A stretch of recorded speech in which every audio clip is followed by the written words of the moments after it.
Hello everyone. अब हम पढ़ेंगे फ्लूइड मैकेनिक्स में आगे। स्टैटिक्स चल रहा है अभी।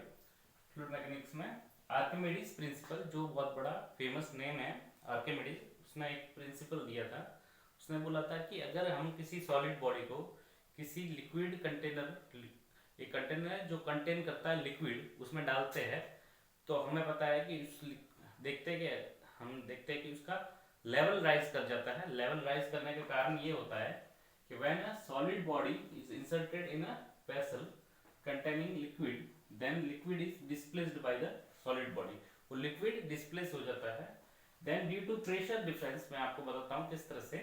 pressure difference की वजह से a force called buoyant force acts on it in upward direction। एक upward direction में एक force लगने लग जाता है जिसको हम buoyant force बोलते हैं। उसका कारण होता है pressure difference acts on it in upward direction whose value is equal to, जिसकी वैल्यू होती है वो wait of the liquid displace, जितना लिक्विड ने वेट डिस्प्लेस किया उसके बराबर होती है। तो ये आर्किमिडीज प्रिंसिपल है। सिंपल सा एक प्रिंसिपल है कि जितना पानी डिस्प्लेस करेगा वो सॉलिड, उतने के बराबर एक पॉइंट फोर्स, उसके वेट के बराबर एक पॉइंट फोर्स लगेगा, और वो उसकी डायरेक्शन होगी अपवर्ड डायरेक्शन होगी, और उसका मेन रीजन होगा प्रेशर डिफरेंस। टोटल प्रेशर, उस बॉडी पे जो प्रेशर डिफरेंस है, अब ऊपर और नीचे का जो प्रेशर डिफरेंस है, उसकी वजह से नेट प्रेशर डिफरेंस की वजह से एक फोर्स लगेगा, जिसकी डायरेक्शन किधर होगी, फोर्स की डायरेक्शन ऊपर की डायरेक्शन में होगी। ये आप नोट कर लीजिए।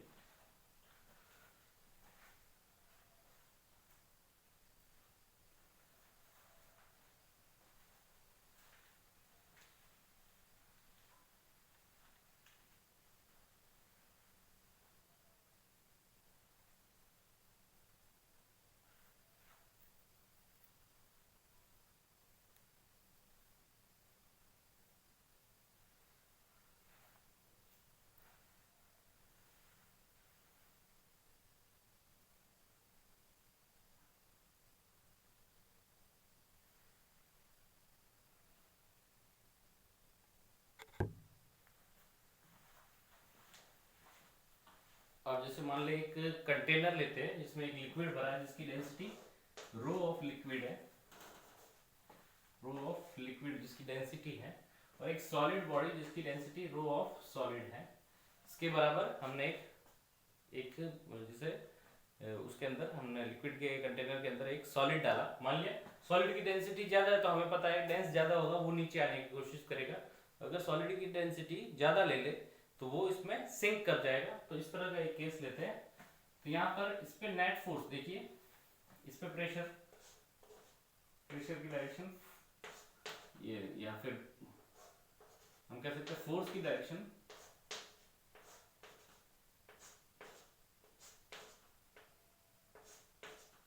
इस तरह से, कुछ फोर्सेस की डायरेक्शन आएगी। और हमें पता है यहाँ पर प्रेशर, यहाँ पर जो नीचे वाले पोर्शन का जो प्रेशर है, ये वाला प्रेशर, और ऊपर वाला पोर्शन का जो प्रेशर है, नीचे वाले पोर्शन का प्रेशर नीचे हाइट डेप्थ की वजह से हमें पता है, अगर हाइट नीचे आते हैं तो रो जी एच उसकी प्रेशर डिफरेंस हो जाता है। यहाँ से हम कह सकते हैं कि ये नीचे वाला जो प्रेशर होगा, ये अपवर्ड प्रेशर, अपवर्ड जो फोर्स लगेगा वो ज्यादा है in comparison to the downward force. ये जो इसकी वजह से नेट फोर्स लगा हमारे पास इस बॉडी पे, यहाँ पर F1 और यहाँ पर F2। तो इसका F1 का मैग्नीट्यूड ज्यादा है, तो इसको और ज्यादा लंबा बना दिया। F2 बहुत छोटा है उसके कंपैरिजन में, बहुत छोटा तो नहीं कह सकते, छोटा है। F2 is smaller than F1, so F1 minus F2 जो लगेगा, F1 minus F2 pressure difference की वजह से। इसका एक mg नीचे लग रहा है, उसकी हम बात नहीं कर रहे।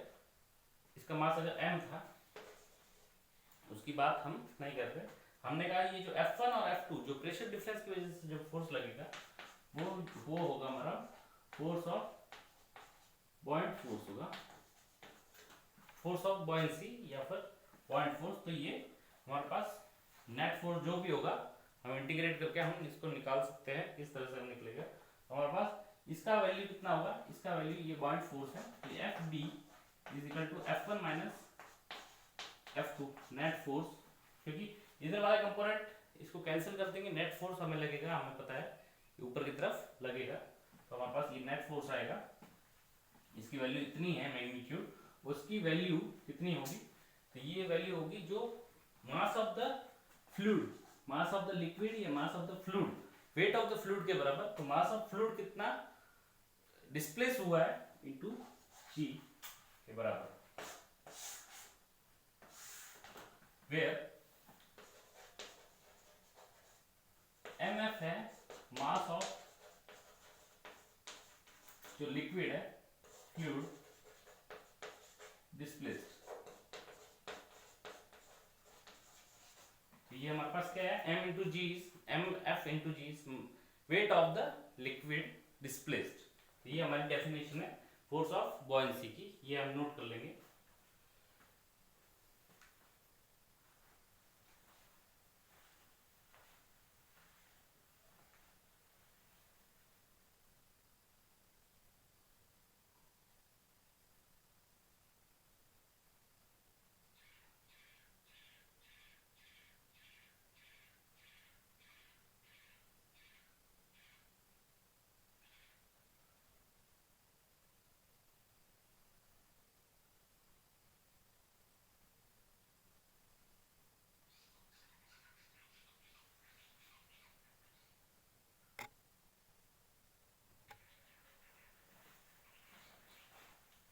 यहां से हम देख सकते हैं मास ऑफ फ्लूइड डिस्प्लेस्ड, तो फोर्स ऑफ बॉयंसी है mass of fluid displaced into G, that is weight of fluid या लिक्विड डिस्प्लेस्ड।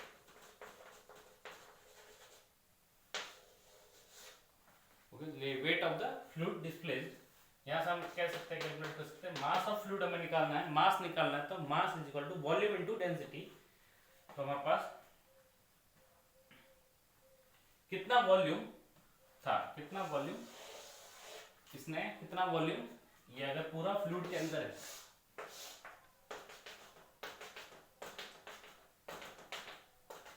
तो इतना जो फ्लूइड का वॉल्यूम है, इतना वॉल्यूम उसने डिस्प्लेस किया, तो हमारे पास ये volume of solid, okay, mass of fluid is equal to volume into density of fluid.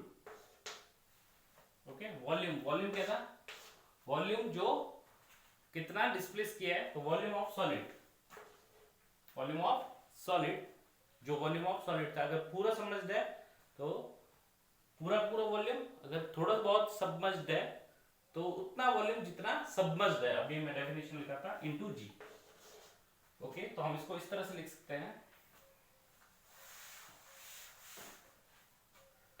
Force of buoyancy is equal to volume of solid, और एक्चुअली वॉल्यूम ऑफ लिक्विड आना चाहिए था, फ्लूइड आना चाहिए था, लेकिन वॉल्यूम ऑफ सॉलिड के बराबर उसने डिस्प्लेस किया, उतना उतना फ्लूइड डिस्प्लेस किया, तो हम कहेंगे volume of solid into rho of liquid into G. ये हमारे पास फोर्स ऑफ बॉयंसी या बॉयंट फोर्स है, सिंपल सा फॉर्मूला है, volume of solid into rho of liquid into G. VS is volume of solid submerged in the liquid,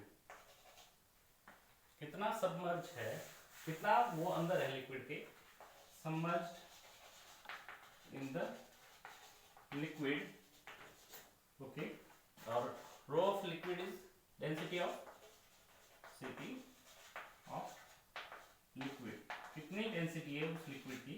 okay, यहां से submerged का मतलब है कि कितना वो अंदर है, जिस तरह से हम बोल सकते हैं, लाइक पार्शियली अगर सबमर्ज्ड हो, डेंसिटी सॉलिड की अगर कम हो, अगर डेंसिटी सॉलिड की कम हो तो वो पूरा पूरा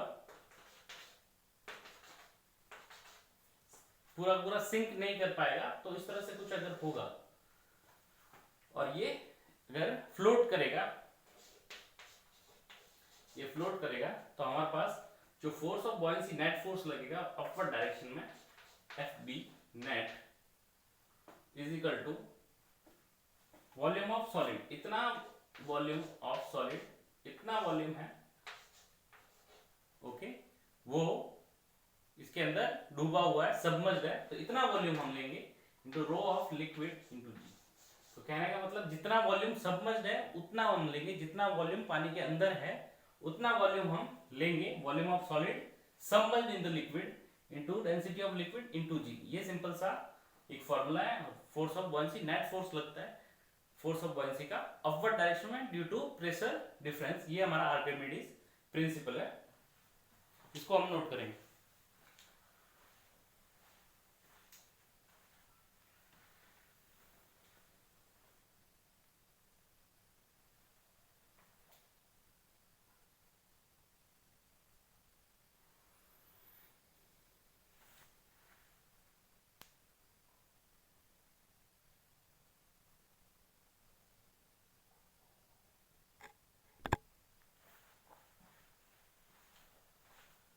अब आगे हम कुछ टर्म्स पढ़ते हैं जो फ्रिक्वेंटली यूज होती है, तो उसके बारे में हम पहले पढ़ लेते हैं। जैसे डेंसिटी के बारे में, डेंसिटी हम सबको पता है, density is equal to mass by volume. Mass किसी भी सब्सटेंस का डिवाइड बाय उसका volume is equal to mass of the substance divide by volume of the substance. इसकी ऐसे यूनिट है मास केजी पर मीटर क्यूब, केजी पर metre cube, तो डायमेंशन निकल जाएगी मास का हमारे पास केजी का m, l की पावर -3 ml -3, ओके।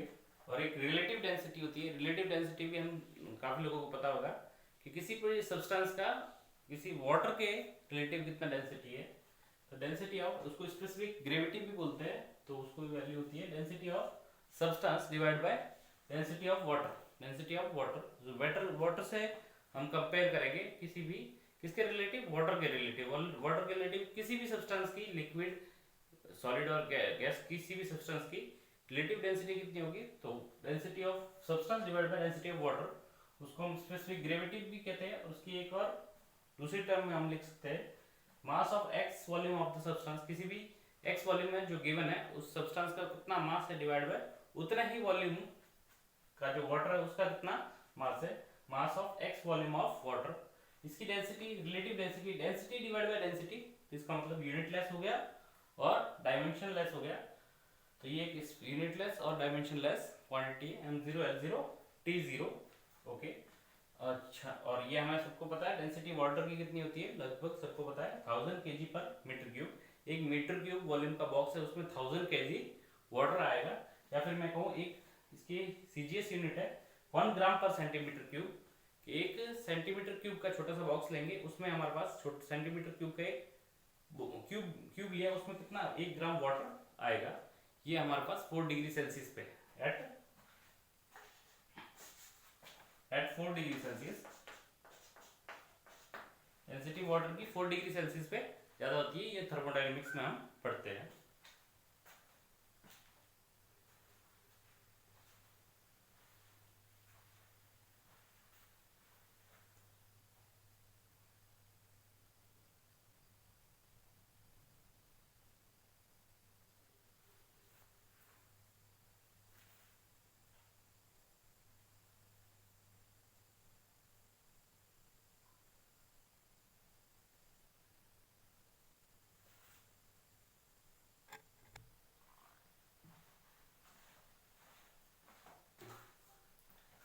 हमारा क्वेश्चन है रिलेटिव डेंसिटी, डेंसिटी पे बेस्ड क्वेश्चन है। तो find the density and specific gravity, मतलब relative density of gasoline. Gasoline की रिलेटिव डेंसिटी निकालनी है, जिसका 50 gram of it occupies 75 centimetre cube. हमारे पास डेंसिटी अगर हम निकाल सकते हैं, density mass by volume, volume इसका मास है हमारे पास 50 ग्राम है, divide by volume, volume 75 gram पर सेंटीमीटर क्यूब। तो ये हमारे पास आ जाएगा, हमारे पास 2/3 ग्राम पर सेंटीमीटर क्यूब। इसको हम इसमें निकाल सकते हैं ऐसे। ये सीजीएस में ऐसे ही हम निकाल सकते 2 × 10 ग्राम को हमने कन्वर्ट किया केजी में बाय 3, और सेंटीमीटर को सेंटीमीटर का क्यूब, तो हमारे पास कितना आ गया 1000 आ जाएगा। यहाँ पर 10 की पावर -6, 10 की पावर -3, तो हमारे पास 2/3 इंटू सिंपल से 1000 में कन्वर्जन करना है, सिंपल से 2000/3 हमारे पास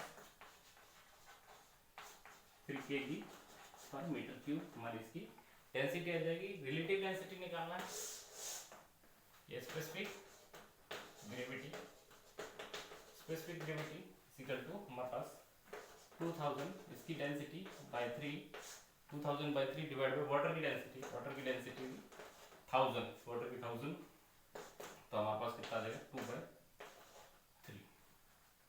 2/3 के बराबर इसकी वैल्यू आ जाएगी हमारे पास।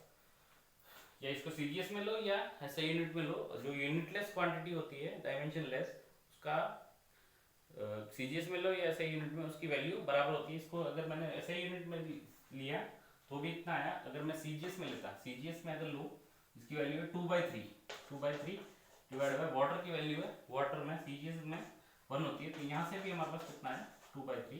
तो सीजीएस में लो या ऐसा यूनिट में लो, हमारे पास वैल्यू दोनों की बराबर आ जाती है, तो इसमें कोई फर्क नहीं पड़ता। जो डायमेंशनलेस या यूनिटलेस क्वांटिटीज होते हैं उनकी किसी भी यूनिट में लो कोई भी क्वांटिटी, उस पे उसकी वैल्यू में कोई फर्क नहीं पड़ता। तो ये एक सिंपल सा क्वेश्चन है।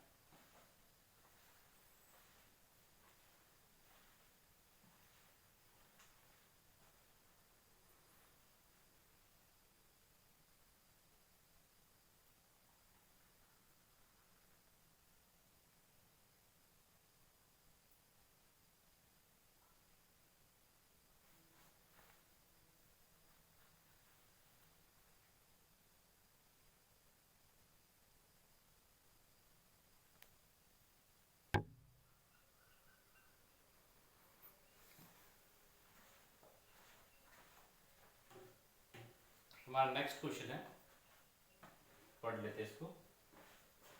द मास ऑफ 1 लीटर का मास है मिल्क का इज 1.032 kg।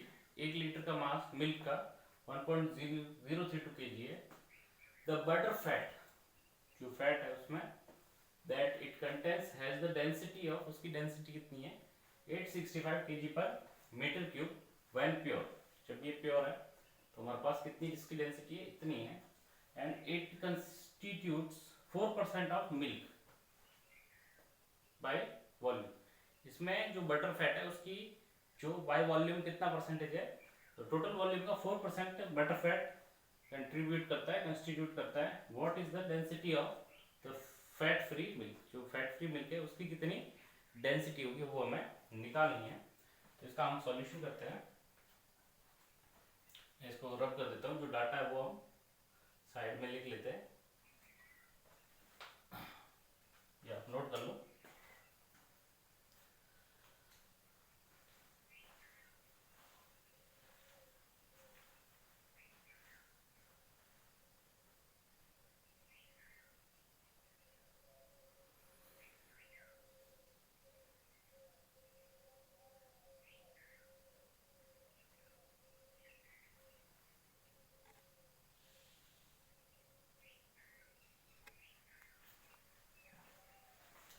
क्वेश्चन का सॉल्यूशन करते हैं। हमने जो डाटा है वो लिख लिया है। डाटा है गिवन था मास ऑफ 1 लीटर 10 की पावर 3000 सेंटीमीटर, मतलब 1000 सेंटीमीटर क्यूब होता है 1 लीटर ऑफ मिल्क, इतना दे रखा है। और percentage of butter fat bye volume of milk 4% दे रखा है।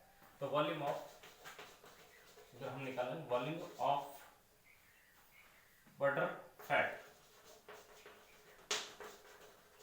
इन कितना 1 लीटर में या फिर 1000 सेंटीमीटर क्यूब में इक्वल टू 4/100, 4% है तो 4/100 इंटू कितना 1000 सेंटीमीटर क्यूब में कितना होगा, हमारे पास 40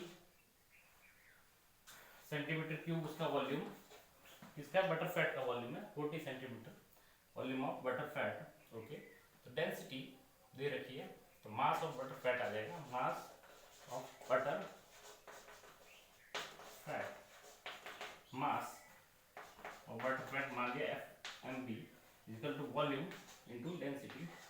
वॉल्यूम हमारे पास 40 है, सेंटीमीटर 10⁻⁻² का cube, centimetre cube into density, density इसकी दे रखी है, डेंसिटी उसकी दे रखी है 865, आई थिंक मैं देख लेता हूँ 865 into 865 kg per metre cube. इसको मीटर क्यूब में बदल दिया, तो इसको ऐसे यूनिट में हमने बदल दिया।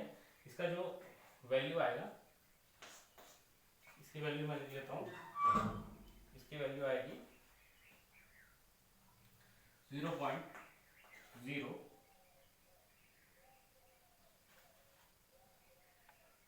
346 kg पर मीटर क्यूब। इतना ये हमने कैलकुलेट करने के बाद इतना आएगा 0.046, सॉरी के मास है, मास हमारे पास केजी में आएगा, इतना केजी हमारे पास इसका मास आ गया। ओके, अब पूछ क्या रहा है, पूछा है इसने जो रिमेनिंग मिल्क है ये इतना लिख लेंगे।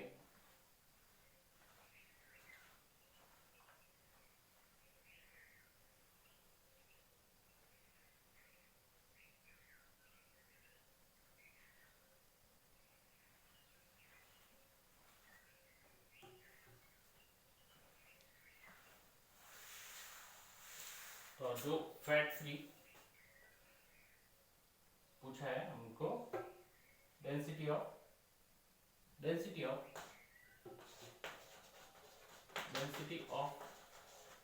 फैट फ्री मिल्क, उसकी डेंसिटी कितनी होगी, उसका मास डिवाइड बाय उसका वॉल्यूम। जो फैट फ्री है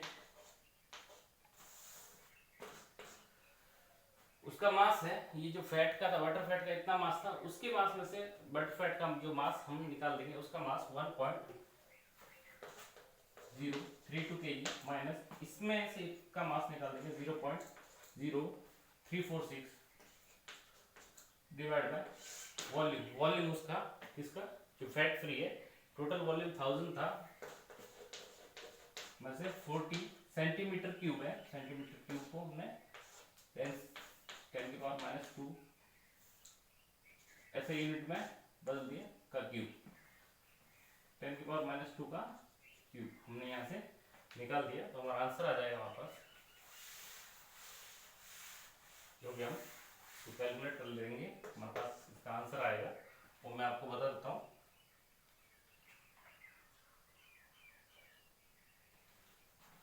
इसका आंसर आएगा 1039 kg पर मीटर क्यूब। इसका इतना आंसर आएगा, लिख लेंगे।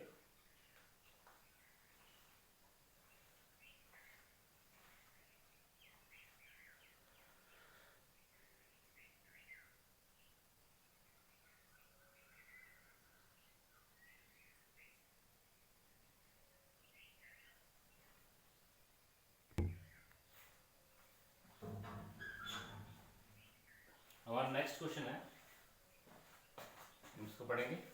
Iceberg has the density, iceberg की डेंसिटी दे रखी है 920 kg पर मीटर क्यूब।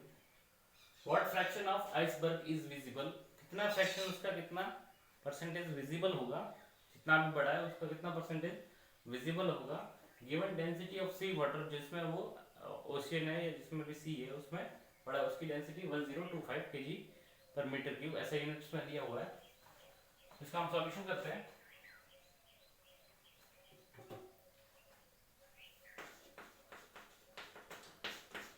मान लिया ये आइसबर्ग है,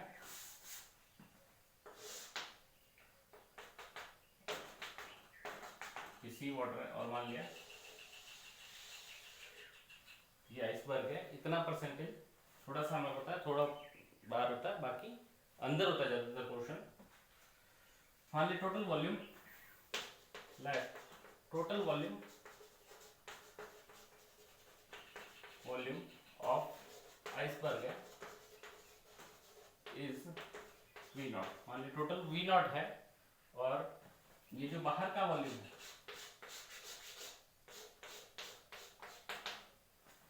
इसको मान लेते हैं V।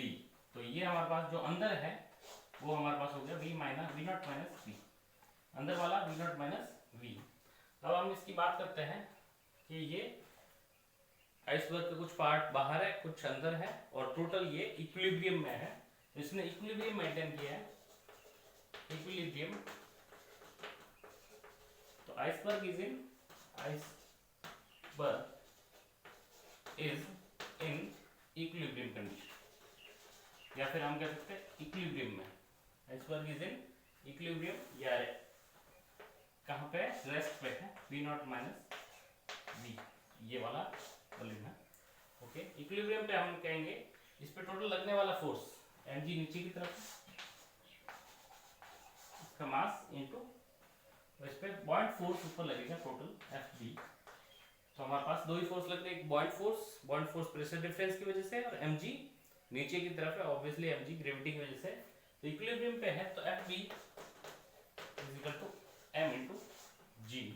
तो हम यहाँ से कैलकुलेट करते हैं Fb की डेफिनेशन है volume of solid into rho of liquid into g, और ये है m इनटू g, हमने इसको m इनटू g रखा, g से g हमारा कैंसिल हुआ। इसको मैं क्वेश्चन को मिटा देता हूँ, यहाँ पर हम आगे करते हैं volume of solid into rho of liquid is equal to m। यहाँ से मैं आगे करता हूँ वॉल्यूम ऑफ सॉलिड, ये वॉल्यूम ऑफ सॉलिड इमर्ज्ड है या अंदर है, कितना वॉल्यूम है ये v naught minus V, so that is v naught minus v into rho of liquid is equal to mass। मास इसका कितना है, मास is equal density into volume, density किसकी, उस आइसबर्ग का मास है तो density of iceberg s into volume पूरे का वॉल्यूम, क्योंकि पूरे का मास हमने निकालना है, m क्या है पूरे का मास, टोटल मास है। तो हमारे पास डेंसिटी इनटू वॉल्यूम, पूरे का मास, वॉल्यूम कितना था, पूरे का वॉल्यूम हमने मान लिया था वी नॉट माना था, तो वी नॉट आ गया। तो हमारे पास यहाँ से V naught minus V by V naught is equal to rho S by rho L. यहाँ से हम कैलकुलेट करेंगे, इतना लिखेंगे आप,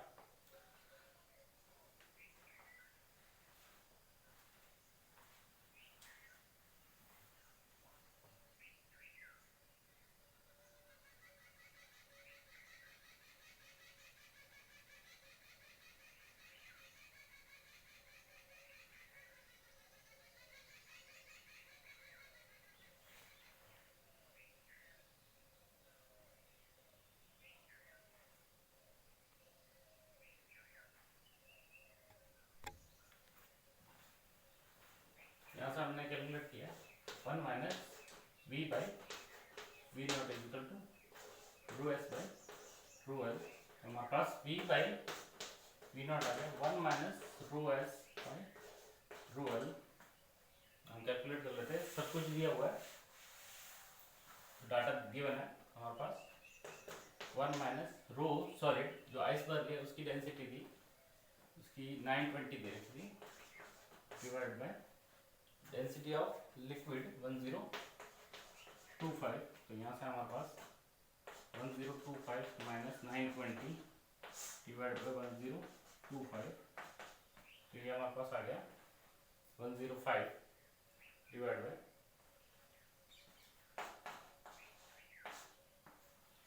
105 आया, डिवाइड बाय 1025, ये V mine by V naught आया।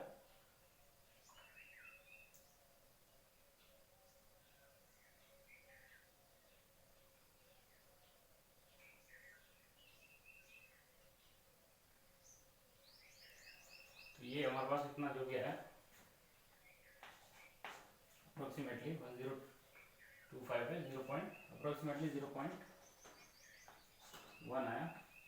तो हमारे पास कैलकुलेट कर सकते हैं, कैलकुलेटर से अच्छे से कैलकुलेट कर सकते हैं। तो v बाई वी नॉट, ये जो फ्रैक्शन आया ये बाहर डिवाइडेड बाय टोटल वॉल्यूम, तो ये v बाहर का विजिबल था, तो हमारे पास कितना आया, कितना परसेंटेज, तो परसेंटेज कितना विजिबल वो होगा v by V naught into 100।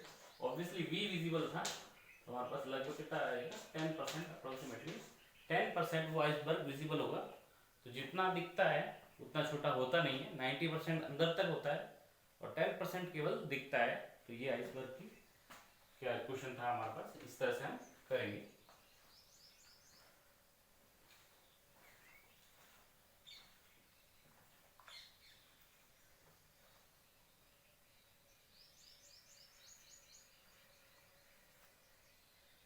अरे यार,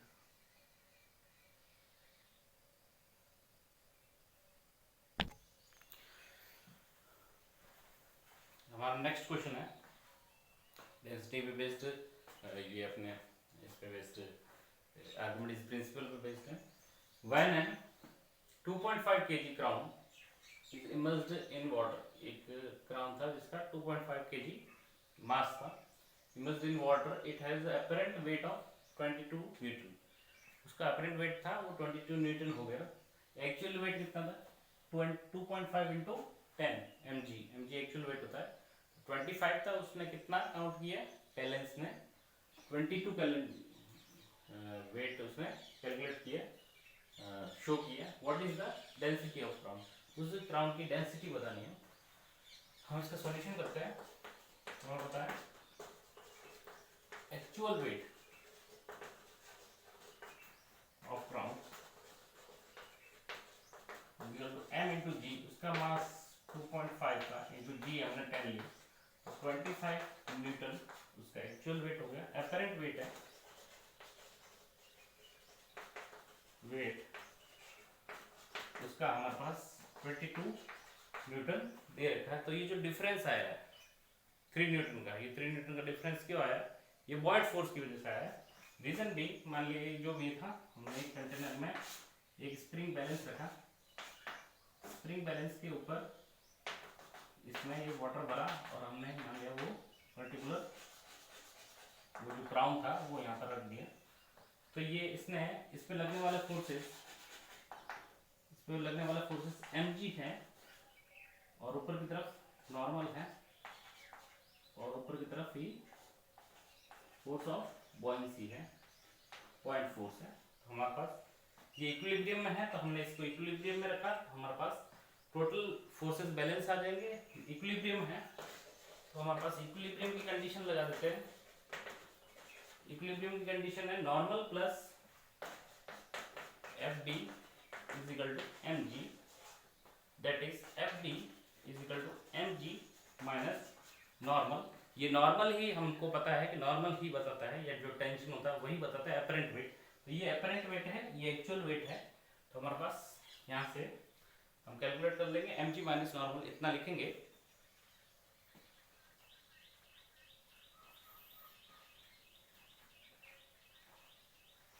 ये हमारा स्प्रिंग बैलेंस है, स्प्रिंग बैलेंस,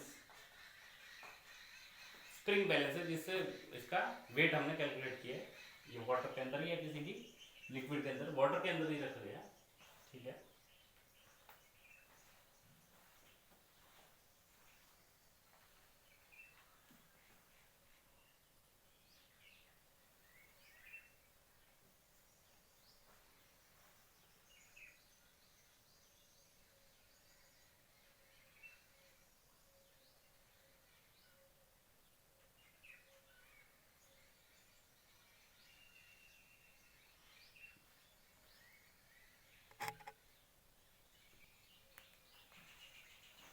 आगे इसके आगे हम करते हैं F B is equal to M G minus normal, F B is equal to M G minus normal. M G 25 था और नॉर्मल अपरेंट वेट है 22, तो हमारे पास 3 आ गया।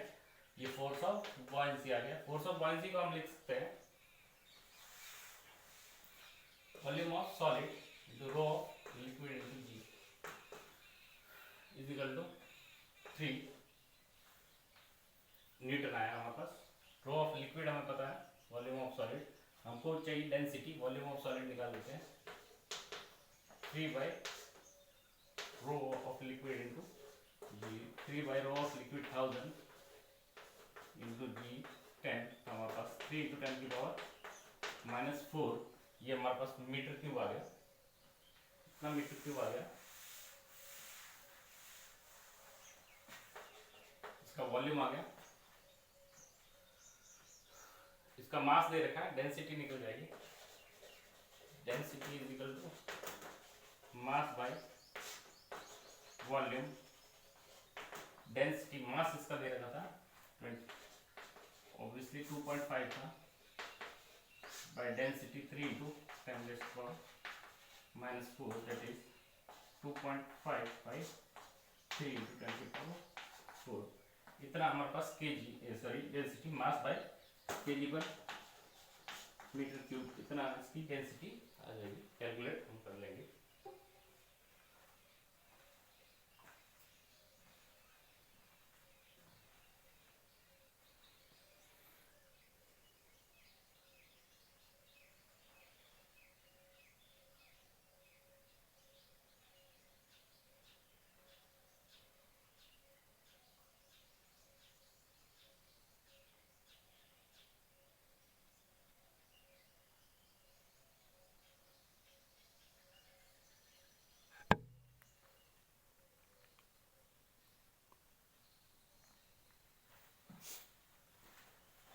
हमारा नेक्स्ट क्वेश्चन है, एन आइस क्यूब, एक आइस क्यूब है ऑफ साइड 1 सेंटीमीटर साइड है इसकी, इज फ्लोट कर रहा है at the interface of water and kerosene in a beaker of base area 10 centimetre cube. एक बीकर जिसका बेस एरिया 10 सेंटीमीटर क्यूब है, उसमें 1 सेंटीमीटर की साइड का एक क्यूब, आइस क्यूब फ्लोट कर रहा है आई केरोसिन और वाटर के बीच में इंटरफेस पे। The level of kerosene is just covering the top surface of the ice cube. जो लेवल है वो टॉप सरफेस को टच कर रहा है केरोसिन का। Find the depth of the submergence in the kerosene and that in the water. तो उस जो क्यूब था उसका सबमर्जेंस की जो डेप्थ थी, कितना वाटर में सबमर्ज है, कितना केरोसिन में सबमर्ज है, वो निकालना है। स्पेसिफिक ग्रेविटी ऑफ केरोसिन दे रखा 0.8, स्पेसिफिक ग्रेविटी ऑफ आइस दे रखा 0.9। तो इस तरह से कुछ है, आपको फिगर बनाता हूँ। ये क्वेश्चन है, क्वेश्चन आप लिख लेंगे।